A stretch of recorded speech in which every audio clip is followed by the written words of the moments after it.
You're listening to the Silicon Valley Podcast. On today's show, we sit down with Jonathan Parkhurst, who is the founder and CEO of Safehavn. Jonathan is a leader and innovator in the recovery industry. Jonathan owned one of the largest continuums of care sober living companies in Northern California. On today's show, we talk about what leadership skills should a startup founder have? How does one secure funding in an unfriendly investor sector? What metrics do investors in an impact-focused startup use to consider if it's successful? Are there any laws or regulations on the horizon that will help drive sustainability? And how is tech being used to curb the homeless epidemic in America? This and much more in today's episode. Now let's begin. Welcome to the Silicon Valley Podcast with your host, Sean Flynn, who interviews famous entrepreneurs, venture capitalists, and leaders in tech. Learn their secrets and see tomorrow's world today. Jonathan, thank you for taking the time today to be on the Silicon Valley Podcast. Now, I'm super excited. Right now, we're filming live at Sapiens, which is an impact investment hub here in Menlo Park in Silicon Valley. We have an amazing audience here. The room, you're going to hear some questions from them later. They might laugh, they might applaud, they're going to be involved with this interview. As we start, can you give our audience a little bit of background of your career up to this point? Sure. At first, I want to thank you, Sean. This is an incredible opportunity. I want to thank everybody for coming today. I see some friendly faces in the audience. There's some people I'm probably going to get to know. And this actually is a perfect, month, perfect venue for me right now. My career has been not one of typical Silicon Valley. I'm barely educated, came out of Flint, Michigan as a kid in a foster program, multiple names coming up as a kid, was jump-started into the military because I lost a scholarship into Michigan playing baseball. And luck would have it, I ended up fighting in a war that I didn't want to be in Desert Storm, and came out fully addicted to drugs and alcohol. Lived on the streets of San Francisco for the better part of the last 6 or 7 years, struggling with addiction, homelessness, and really just couldn't find my way. And in treatment, I landed a sober job. And that sober job was with 24-hour Nautilus at the time. And I ended up at Sutter Street in San Francisco, of all places. Now, here's a guy from the Midwest coming into Sutter Street 24-hour fitness, which is dubbed as a bathhouse. Hold on. Sutter and Montgomery? Sutter and Van Ness, okay, where it was originally. And they sent me down there to show me how to do tours and stuff like that. And I said, yeah, open up the steam room. Much to my chagrin, I was surprised at what I saw. And that was the jump into the commission sales background. I'll answer your question this way. Every job I've ever had, never had a safety net. I never was one of those people that took a salary, was never one of those people that played it safe. Every job I had was commission 100%. And they were always these critical startups. 24-hour Nautilus was at the precipice of trying to prove that Bally's gyms locking you into a 12-month contract. And all the women weren't in makeup on Stairmasters. They weren't all on Stairmasters. And they were trying to brand themselves as a health and wellness. And I got to be a part of that. I sat right next to Mark Mastroff, and we launched this whole corporate membership thing. And I became one of their key players. Moved around, went to all the different clubs, had an incredible journey with them. From there, I moved into recruiting. Funny story there. I walk in, I'm touring. Somebody says, "You're born to do this, Jonathan." Technical recruiting. I'm like, I can't even turn on a computer. I don't know what you're talking about. The Silicon Valley, it's like Rome. It's like the place to be. It's like being a sports agent for the brightest and smartest technology people. I'm like, okay, I'll come in for a day. Let me just walk around with you and see what it's like. They take me into this conference room and they start talking about programming language. They start talking about Java. Are we talking about a cup of coffee, or are we talking about something else? Because I don't know what you're talking about. A couple of months later, I was running a team and I was launched into my career that I'm in now, which is staffing. And I've been in Silicon Valley staffing engineers and building startups for the last, 15 years. That is my story. Okay, but with that, you now have a startup, and there's, I believe, 8 employees at your startup, all working without pay for a dream. And there's only one way that it could happen is if there's a leader leading them. Can you give us a little bit of insight on leadership quality, how to be a leader, how to be that person that's leading that team? I don't believe people follow managers. People don't follow that. They follow a purpose, a mission, something greater than me. I think I do a good job of describing what we do. We solve addiction on a very high level. We fulfill a gap that doesn't exist, bringing technology to an area that is mainly done by word of mouth, that's in jeopardy of being corrupt. And the staff believes that I'm not afraid. They believe because as I mentioned before, my career is one of no safety nets. And I think that I'm available. I think that to every one of them, we're all working multiple jobs. They've got kids, they've got lives, and they've bought into this mission. I think it's about finding people that truly buy into the mission, not we're going to get rich or we're going to have this great exit or we've got this really cool technology. It's not about that. It's about, can this team execute together? And I think that they believe that if we weren't made for each other in the beginning, we are now. Just for our audience out there, because we did talk a little bit about your background to this point, but we didn't talk about your company. And without that context, there might be a little confusion. So can you talk exactly what your company does before going to the next question? Sure. Thanks for asking. Safehavn is at its very core, a B&B type platform that helps people in transition that are looking for sober living, temporary housing, coming out of homelessness, or alternatives to incarceration. They're able to find where they're an open bed. Does it fit their criteria? Whether you're a caseworker, parole officer, or a mom, a husband, or a wife looking for a family member after treatment, alternative to treatment. Eventually, perhaps an HR person. Currently, we don't have that type of activity in that arena. And so at the very core, we are able to provide on-demand availability. What's available right now? There is nothing out there that exists that does that currently. I know it sounds weird. You can find a bed for a vacation. You can find a bed for an apartment or co-living, but you can't find a bed if you're trying to put your son or daughter in a sober living, fear-based environment to keep them sober. And then beyond that, we provide a wraparound technology, which is based upon AI. And I think that's our loss leader. And the AI platform helps to bring a community of services, just like what's happening here tonight. There's a community of people here to support you or me or just what we're doing. I think they're here for you. Let's be honest. They know me long enough not to be here. And I think that ultimately community is what solves so much of what we deal with on a day-to-day basis. And so we bring a community of services to where they're right there, where you can find them. You don't have to ask, hey, if you talk to Dell might know, or if you talk to Steve might know. That's how it's done today in this critical environment where we have 151 people dying a day of addiction. So between addiction and homelessness, those are the two biggest crises that face our society today. And yet we don't apply the type of technology that we would apply to brain surgery or to fly a space shuttle to the moon. It's readily available to us, but we don't use it for that. And that's what we do. We take technology that already exists and we put it in the hands of people that can help people save their lives. While you're developing this technology, did you have to pivot at all? And if so, how did you lead that team in the new direction? I'm surprised the entire room isn't laughing. Of course I had to pivot. Are you kidding me?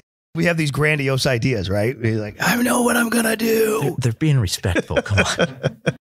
You're like, I came out, I remember 3 years ago when I founded the company in 2018. It was, I know what I'm going to do. This is so simple. We got to go right now. And I truly believed that we were going to be funded in a couple months. We were going to be in our Series B by 18 months. And I had done all the research and Airbnb did it. Uber did it. Why can't we do it? And I ignored the fact that the months and years before that, when Airbnb was putting people on mattresses first, Airbnb was first putting an air mattress in a room and trying to get you to pay for that. So to answer your question, yes, we've pivoted and we continue to pivot. And I think that when people are looking at companies and they're looking at a team, I've been told this and now I believe it. They're looking for people that can prove they know how to pivot, that they can make that change. I'm just going to give this really cool story. It's not mine. Netflix is one that I use with my team. And I clearly lay out to them. Netflix started off focused on delivering a movie to your home. And what a great idea. This was wonderful. Everybody was loving it. And now they have their own network channel. Imagine being the first person to pitch that idea. They're like, why would I want to do that? There's Disney, there's HBO. Like, why would I ever want to do that? Yes, we pivot a lot. Okay, now the development of your app from day one till now, how many iterations, or I'm guessing there's multiple iterations, and were they incremental? Were they big leaps? There's so many companies out there that they plan out everything before they go, but were you step by step, or how did that go? I honestly had a story. I had a business plan. I had it all because I was new. I was a new entrepreneur. Nobody wanted to hear me. Great job. A good idea, kid. Come back again at another time. So I had as much as I could have. I had direction. I had a market. I knew the market. But when it came to the technology, the answer to your question was I struggled with that a lot. I struggled with, let's go offshore. I'm a technical recruiter, so I knew that I could find technology people. As soon as I did that, either you really bought in, but you wanted half my company, or you really bought in, but you didn't really do the development. You knew somebody that did, like the investors. Oh, this sounds like a great idea. I think I'd like to invest. Okay, so we do 3 or 4 meetings, and then I find out you're not actually the investor, a couple investors, and you'd like to introduce me. And so there's a lot of that I learned on the ground. I got my heart broken a couple of times. I lost my own money offshore, 2:00 in the morning for 6 months. I feel like I'm already pot committed. So I've got to stay with this guy as he's testing the platform. And I'm believing that maybe because I'm not an engineer, maybe I'm not being clear with what it is I want. And I find out that ultimately this guy was never going to be able to deliver on a simple clone Airbnb platform. A lot of changes during the development process. So with that, one, I'm guessing there's no repercussions. There's no way of getting your money back. When was it too much and you're like, done, we're breaking up. You broke my heart. We're separating. As soon as I found a new girlfriend, right? You don't ever quit a job before you have another one, and you don't leave a girl until you have another one. So naturally, I had found some other developers that were on board. Should I give you a minute? That's my best material. Yeah, I found some other developers that were like, you know what? You should have never done this. You never should have done that. And of course, everybody tells you, I wouldn't have done it that way. And I would have, well, really? How would you have done it? I would do this. I would, oh, that's interesting. I talked to a couple other people. Oh, I would have done it this way. I would try it that way. Talked to a couple of interns. Thought about a hackathon a couple of times. Threatened a hackathon to a couple of the engineers. Kind of threatened that I'm going to date somebody else.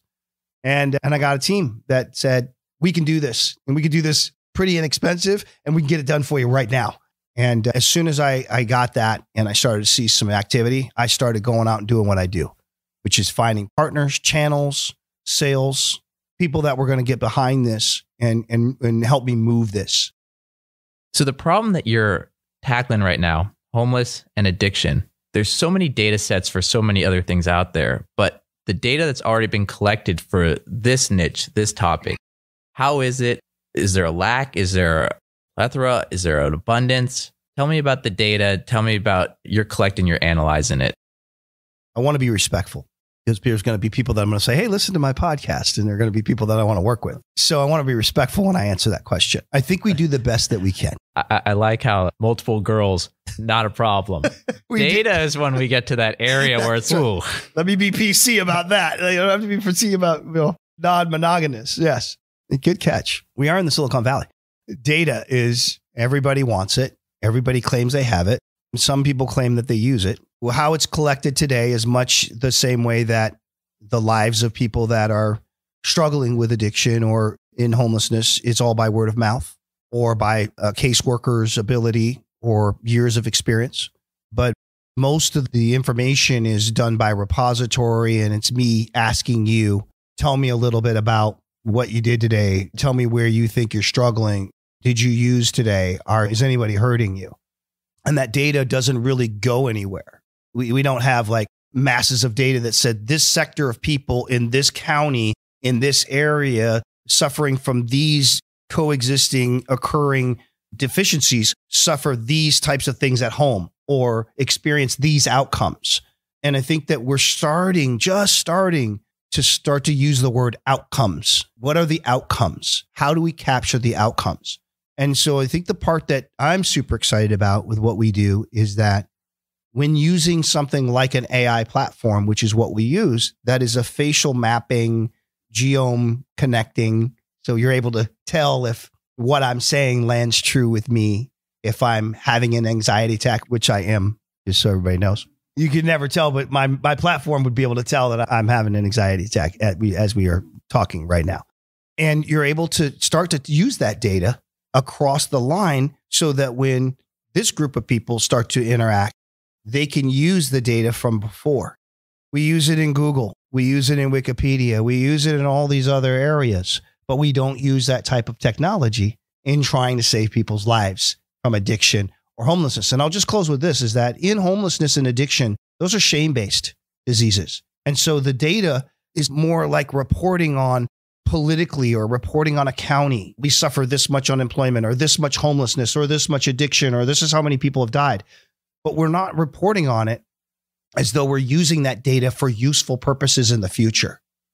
And I think that once we get to a place where somebody introduces useful information that says, hey, I can actually use this information and create something more. I can actually create a revenue source in a county. I can create another business based on this data because it's true. It's factual. That's where we are. So a lot of companies, they're able to get product market fit, but they have trouble with go-to-market fit. Where your company is at right now, what's your go-to-market strategy? What wisdom can you share with maybe some of the things that have been tried so far, or maybe competitors that have tried and you've taken feedback from? This is the big elephant in the room. Okay. I'm just going to be honest. Product market fit. I'm in the industry. I think I know what I'm talking about. That I know what the product fit is. I ran sober living homes. I lived in sober living homes. I was homeless. There's no better person to know what a product fit is. It's not exactly true. Times change. People run their businesses different ways. Some people are successful doing the devil they know versus trying the devil they don't know. Change is difficult for everyone. And so when I'm trying to get a product fit as a business, I have to put myself in the shoes of the people that would be using that product. I didn't want to do surveys because I already know. I didn't want to waste that time. It cost me. By doing that, a pivot occurred. The pivot was this. Right now, the people that found the opportunity of housing these homes have no support because there's no data. So they're all self-funded or dealing with bootstrap funding. They can't pay me for what I offer. So offering them marketing costs at a low rate or reducing their cost in managing their homes, while it sounds great, it's not compelling enough to go through the change. But if the residents, the people that really matter, get a bigger benefit by doing business with us, by having us chaperone them through their recovery in a way that isn't being done at their residence, that was where we found the product fit. Pandora, the freebies. I never understood that. I give a freebie software. Okay, so then we sell advertising on the freebie? That was the only model that I knew, Sean. It was the only way I knew where to go. What I learned is that by offering free, especially in a marketplace, you start to gain adoption. It becomes a way of life. It becomes the way that they do their life. It becomes their product fit. And the only way to do this in this market for me was to do that. And that's where I find myself right now is providing a service to humanity, which is where I started to begin with. I had to go all the way around the planet Earth, chasing all of these people. Oh, you should talk to this investor. Oh, if you had this business plan. Oh, if you had this pitch deck. Oh, you're missing this one thing. And if you did that, I'd give you $1 million. I come back with that one thing and they're, oh, we don't have any more funds. Sorry. And I did that for 2 years. My best friend's in the room, Del Christensen, and he watched it. He's watching me. My heart got broke 1 million times. And it really comes back to product fit, typically, in my experience with the other entrepreneurs I've talked to, and for me, started with where was my passion to begin with. And finding that product fit amongst the industry was about finding partners that needed what I do in order to sell their product. And that's where I'm finding my product fit. So let's go back. You had mentioned investors. There's many investors in the room, and I'm sure they all want to talk to you now. Nobody's left yet. You've been focused on me, a corner of my eye. Oh, there are a few have left. Okay. It's like the seventh inning, right? Okay. But a lot of investors, they have that investment thesis. We raise capital on this. Our mandate is to, put it in this sector at this stage of the company. Our check size is between here and here. All these things. And some focus on blockchain, some focus fintech. They have that niche AI. But what you're doing, your niche, is probably something that very few investors have raised capital or designated to deploy in. So when you're in that niche where there's not those investors out there, how do you go about doing it? From your experience, do you have any wisdom for maybe someone else that's raising capital in a similar situation? I've got the scars to prove what I'm about to say, and I can only speak from my experience. Okay, so I haven't killed it. I haven't, gone into Series A funding. I've gotten some funding. And where the successes come from for me in securing this funding is much, I would assume, it feels like the same way that an Uber or an Airbnb would. Imagine even ADP. Let's go back that far. For anybody in the room that remembers when there wasn't such a thing as an outsourcing payroll. Imagine the first time you tried to tell somebody, yeah, people would easily go out and outsource their payroll to a third party. Social security numbers, secure information, financial statements. You're out of your mind. There's absolutely no way that business plan is going to work. Imagine going to somebody and saying, I've got this great idea where Sean's going to drive around the city, and as a second job, he's going to pick people up and take them to the airport. And so will his wife. Really? Why wouldn't they just call a taxi? And so when I talk to investors about this and they talk to me about their thesis, I said, one of the biggest parts about your thesis, and my mentor taught me this, Mark Kazanov. And for those that want to talk to me afterwards, he was the first African-American who had a wealth management company in California with managing over $1 billion. He worked for President Carter in the small to medium-sized business, managing his fund. So his business was called Progress. For those that have been around a while, maybe you know that name. And he taught me something. He said, platforms come and go. Ideas come and go. Investors that invest with a team, oftentimes those ideas fail, but they re-engage that team and repitch that team. Hey, I've got something else. Some of your team might be able to help me with this other investment. Make sure that you have the team that can execute, battle test it. I don't have a history of taking a company public, or I have doing it for other people at the highest level. I've done it with other organizations, helping them at top level staffing or sales. And I skipped over that when you asked me about my career, but 24 Hour Fitness, which acquired Family Fitness. I was their regional vice president for Mark, moving into staffing. Hall Kenyon was a little publicly traded firm by Brenda Hall, Todd Kenyon, and they were poised to want to move into a larger acquisition. I led their largest recruiting team, creating a windfall of revenue, which is what they needed in order to attract Kforce to make that purchase. And lastly, I started in the mortgage business after 9/11 and moved over into that and ran the largest call center mortgage bank in California, which was later acquired by Home Savings of America. So I've sat right-hand cockpit driving revenue in order to position a company for merger acquisition. I've done that for other people. I had never done it for myself. It's a long answer to your question, but I'm not going to fit a thesis. I'm not trying to. I've never fit a thesis. And I respect investors that do that. They're playing the odds. I'm the wild card. My team is the wild card. This is an industry that when they do look at a thesis, one of the things they look at is what can be disrupted. And when they look at that piece, they say, in this industry, everything's word of mouth. It's disjointed. There isn't a standard. ISO is a standard for manufacturing this, your belt, your cup of coffee. ISO standards, doesn't matter what you're manufacturing, you have a standard. This business does not have a standard. It doesn't, and it'll either go one of two ways. You'll either create the data that creates that standard, or a government will come in and say, we hired somebody that has about 20 years of experience and they decided that this is the standard and that's the way it is.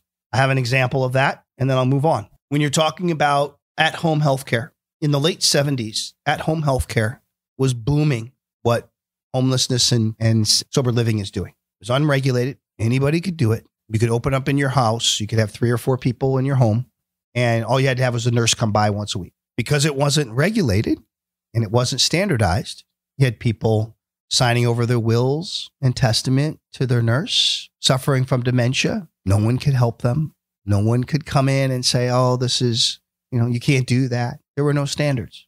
And so the government finally came in. And when they did, all the mid-sized companies and smaller cap companies, usually those people are the ones that do it because their heart is in it, were kicked out. They couldn't afford the change.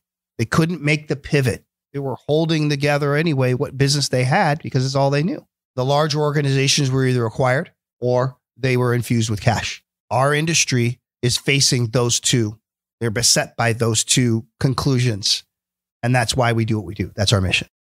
I got to plug some past episodes. So everyone listening, please go to our archives and check out the interview with Abram Miller on his book, Wild Ducks, where he talks about how he was that guy, never went to college, but yet PhDs were reporting to him his whole life, telling him he knew more than them. Yeah, there's always those people that don't fit the mold that excel. But going back to one of the first things you said early in this interview, the biggest problems facing America, 151 people dying a day, addiction and homelessness. How much bigger can this problem actually get?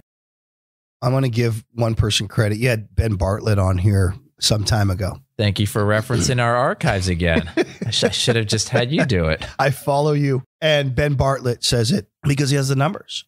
And with the economy the way it is after the epidemic, with the rise in unemployment, the high cost of living, California being the largest contributor of homelessness, unsheltered homelessness, addiction being rampant, fentanyl everywhere, putting people in hotels, right? The gap between the lower class and the upper class getting larger and larger because innovation is so much easier today. Investors are infusing money in so many different ways. The government is regulating billions of dollars to be infused into these problems. But the money is going to organizations that are already established, right? So those organizations are sustaining and growing. And the money that the people that are getting the services are getting whatever they get. And honestly, I think this problem, we're going to see this problem. I don't know the numbers, not off the top of my head. But what we do know is that the numbers continue to get worse now. And so the death toll, I'll give an example. And again, I want to be respectful. But I know San Francisco only because you have your things that you do during the day, and I have mine. I work for a publicly traded company called Blend. Blend is a lending organization that created the lending process of the mortgage process from an analog process of following a loan officer around and filling out the paperwork and asking them then where are we and then having them lose documents. All of that has been erased. They've digitized that process. This is long overdue. I was a loan officer, long overdue. That's why I work for them. And then I do this startup. And for me, you need to be on the ground. 4 times a month, I go to the Tenderloin between 10 o'clock p.m. and 1 a.m. And I sit with the homeless. I knew about the tent encampments before they were talked about on the San Francisco Chronicle. I knew about what they were offering them when they take them from those encampments. They offer them Brillo, they offer them a tinfoil, a crack pipe, and they give them a room. And they tell them, stay out of the street. This is so that you can use your drugs safely. This is a known fact. But the papers say we got 2,054 people off the streets. You put them in a single room hotel with other drug addicts and prostitutes, and you left them there. I'm sorry, but that's the deal. And so if we can get away with that, imagine what else we can get away with. And so instead of giving them a phone, which is what our app does, and allowing them when they're ready to find the services, at least do a check-in, a wellness check-in, incentivize them with a wellness check-in. If you look at the numbers in San Francisco, the fentanyl death has doubled, and they're finding them days later. That means they're not doing wellness checks fast enough. It can get really bad. So diving into that a little bit more, with your app, daily check-ins, they'd be a way to monitor everyone. But we don't love the word monitor, but we'd be able to participate in their life. Yes. Participate in their life daily. Mm-hmm. But it'd be tracking maybe government spend as well in these programs if they're working or not. Now, at least from my understanding or my guess, would governments really want everything to be tracked with what they're doing and where the money's deployed? Is there a conflict of interest here? Again, I'm going to reference another one of your archives. You had Steve Schneider on here not too long ago. Steve helped me come to a place because he's done this type of thing before and he works really well with the government. There's a way to frame that which doesn't threaten, which is ultimately by doing this, you put $10 on a $10 problem when they're ready for the $10 instead of $10 across all the problems. You put $10 on a $10 problem, you put $1 on a $1 problem. So if you can measure it, you can improve it. If you can collect the data, you know where to spend the money. And I think that's the most important value that we're trying to drive home. And we're working with municipalities right now, and they're not feeling threatened. They're buying into that right now. This changes the way that their workers work. It allows them to see more people and have a holistic view. Before I meet with Sean, what was happening Tuesday, Thursday, and Friday before you came in.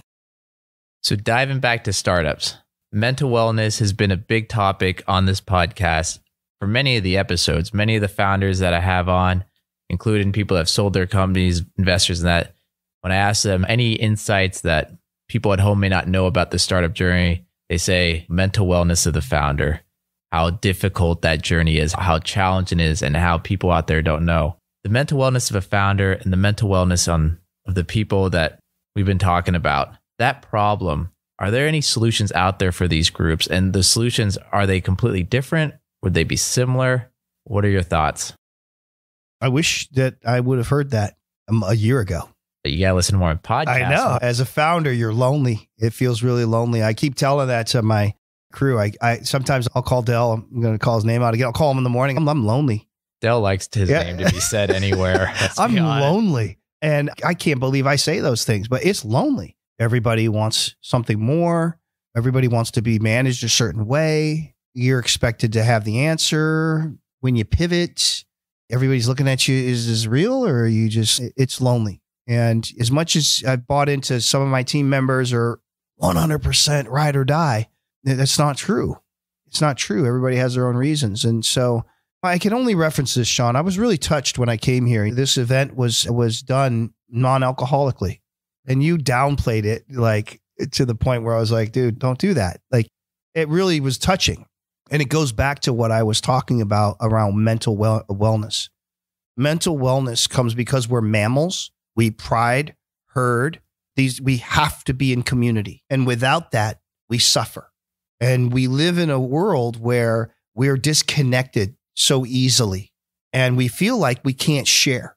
I know when I had my idea, I can't share it with anybody. I'm holding it like this. Like, oh my God, don't move. Everybody's going to find out. Somebody's going to take it from you. There's more money.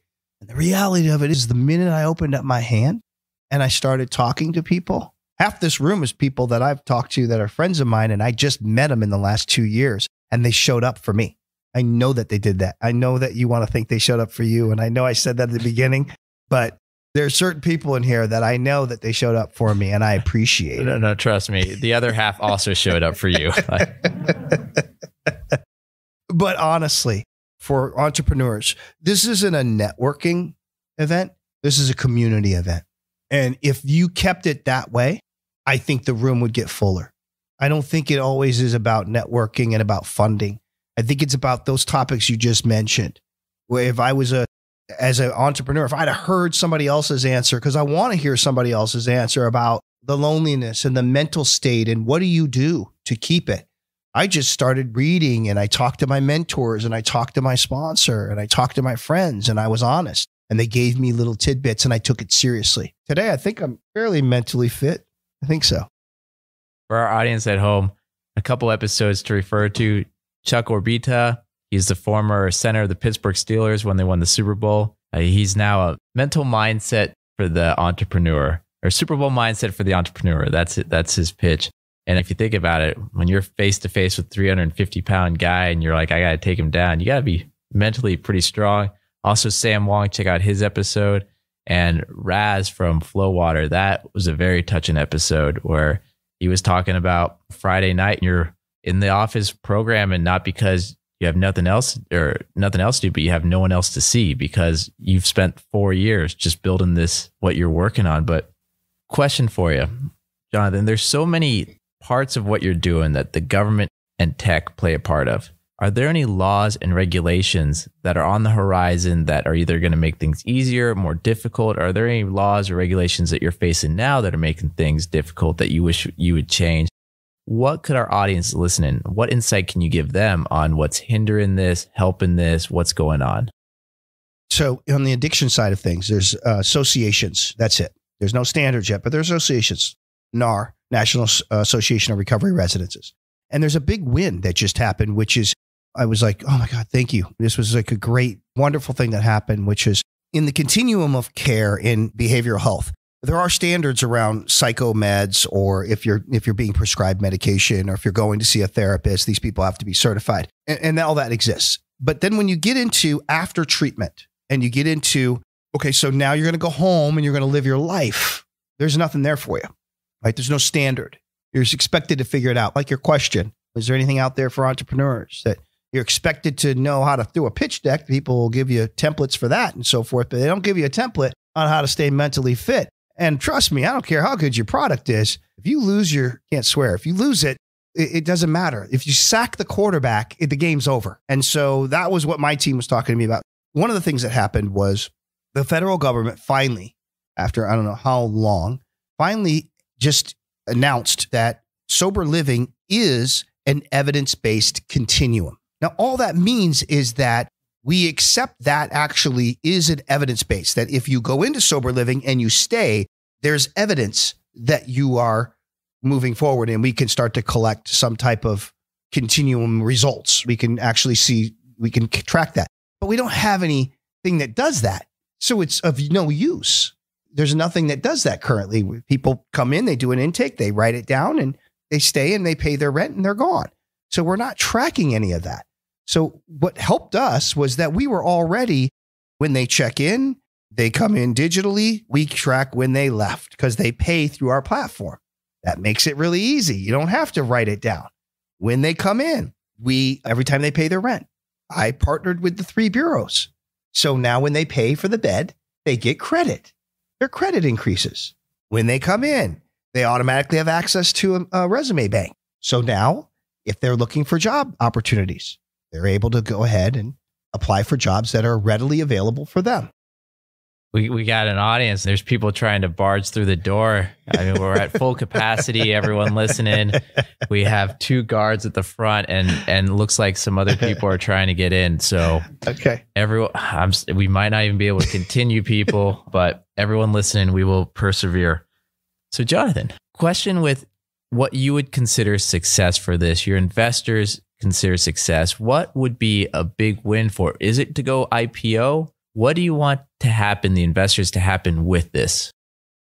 The easiest barrier, I could probably educate an investor unless they were somebody that was already a private entity, probably not a VC. There's already private equity buying up treatment centers. That seems to be the space that private equity likes to play. And there's quite a bit of activity around buying up 6 or 7 treatment centers at a time. And to make it clear to the audience, treatment is like going in to the hospital for cancer and getting the tumor cut out and then send you home. That's it. So that's all you're going to get. What we're saying is if you went into treatment for a broken leg, they give you a cast. They also have therapy afterwards. You go into physical therapy afterwards and you go through a whole process. If you came in and had cancer, they give you equipment. They send it home with you. You check in. When you go to treatment for drugs and alcohol, you get kicked, you're done. That doesn't make any sense. It doesn't sound right. If we know that you'll pay for housing because you'll do affordable housing and you'll create a tax credit for that, but you won't do it for people that want to live in a house temporarily while they're putting their life back together. But as long as you'll stay poor, Sean, we'll go ahead and keep paying you. That doesn't sound right either. So I don't know if I'm answering your question, but that's where that answer led me. So that's where I'm going to leave it. And then there's time just for one more question. So I'm going to ask you, what milestones are you hoping to hit in this next year? And then after that, if anyone wants to find out more information about you, what you're working on, what's the best way to go about doing that? Got it. Now I know what you asked me. I'll answer that and this. So our exit is that we would prefer to go IPO or be acquired by a much larger player, bundle it all together if you would, apartments.com type of feel, right? We'd like to see that. We're not exactly sure where we'll go with this, to be perfectly honest. And I know no investor wants to hear that, but I'm not looking for a quick exit for a quick buck. I think that there's too much to learn here. And I think there's a lot more that has to be done. And so we do have the team that's going to be able to change policy with this data. We already have that team in place on the staff. We already have the people that have been working in public policy around addiction for over 3 decades on the team, leaving their firms to come here. That's a question that we never can answer in the investment pitch. We're open to merger acquisition is what we're open to, depending. And then the second part of that question, milestones. So our milestones changed as we pivoted. The long game is that a lot of my partners and people I do business with are working with municipalities and government that have a lot of money focused on solving the homeless issue, which goes hand in hand with addiction, of course. It goes hand in hand with systemic racism, which obviously I care about. And I'm the data tool for that. I'm riding along shotgun with them. And we're in final RFPs and RFQs with stuff that is as large as $50 million. Those are in play. Some of the people in this room are aware of them and have brought me into those. Our milestones are different. How many people this month during Mental Awareness Suicide Awareness Month?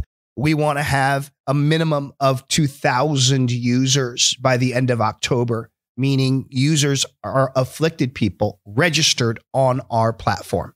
Whether they're a homeless person that took the assessment, the AI assessment, or they registered on our Find a Home platform. That's a milestone that we want to hit right now. We've got, I'd say, 3 different municipality opportunities. We want to double that by the end of October as well.